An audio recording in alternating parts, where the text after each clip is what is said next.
Hello and welcome to the evolution of the round brilliant cut diamond, or how everything you think you know about old mine cuts is wrong.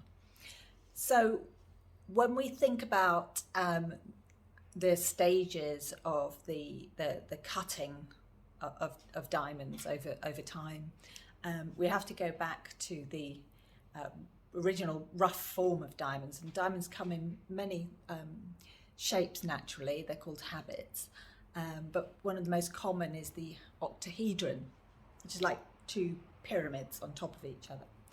And so the first diamond cut basically is the rough octahedron.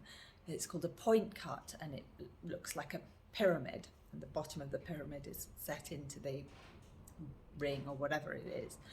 And it's not a cut as such. Jewelers and craftsmen worked out a long time ago that the only thing that you could cut or polish a diamond with is another diamond.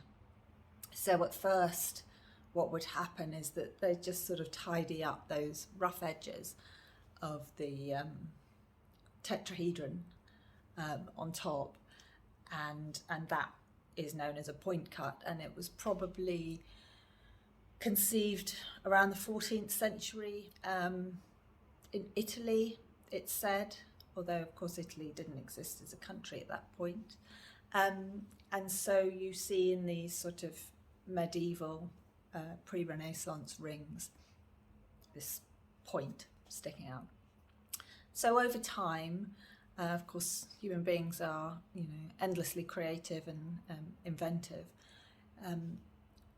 They would start to polish off that top point and realise that then you could create a table which would, let more light in and light out of the diamond. And this is like the first step really into creating what we know today as a sort of modern brilliant cut. That table is essential. And so they would use a diamond to grind down the point of the octahedron and get the table, and that is the table cut. Fast forward to the 17th century, and of course, people are just working out new ways of doing things, and we get the 8 cut or single cut. It's known as 8 cut because there are 8 crown facets, and these are all sort of octahedral. There's no round shape as yet, and there's still a high crown because you're still grinding off the top of the diamond. This then evolves into the double cut, which has 34 facets, also known as a Mazarin cut. And then you get to the old mine cut, which has 58 facets, including a large coulee and a very high crown. Now, what you might have heard about the old mine cuts is that they were created with a high crown in order to play with the candlelight that there was at the time.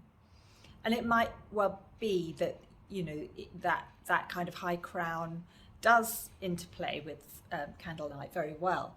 But the reason isn't in order to play with the candlelight, it's because they were still grinding the octahedron down with another diamond. And to get a lower, flatter crown with a wider table like we have today, you'd have to basically destroy half the diamond, and that would be lost because it would all be powder. So that's the reason why you have these high crowns, because essentially what they were doing was conserving weight, and it's not till later on that becomes a solution. But first, there's the invention of mechanical bruising, and that's around 1820. And what that allows you to do is grind 2 diamonds round and round to get that circular girdle. So then that's another stage, and that's known as the old European cut. And now we start to see something that's more, resembles more the modern brilliant cut, still got a high crown. Until the early 20th century, whereupon the diamond saw was invented. So now, instead of just grinding a diamond down and wasting the bit that you're grinding, you can now divide the diamond.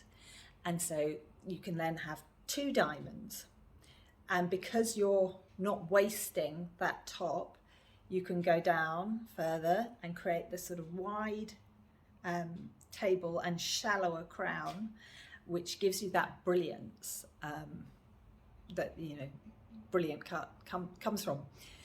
At the same time, there's a chap called Marcel Tolkowski.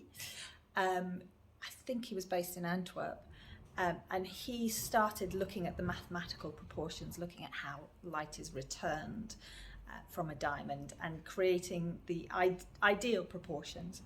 So then suddenly, you know, you've got the round girdle, you've got the 58 facets, and you've got the ability to divide, and that essentially is the modern brilliant cut. And of course, over time, you know, the cut's been perfected. Now you get things like hearts and arrows, but that's essentially it. Thank you for watching.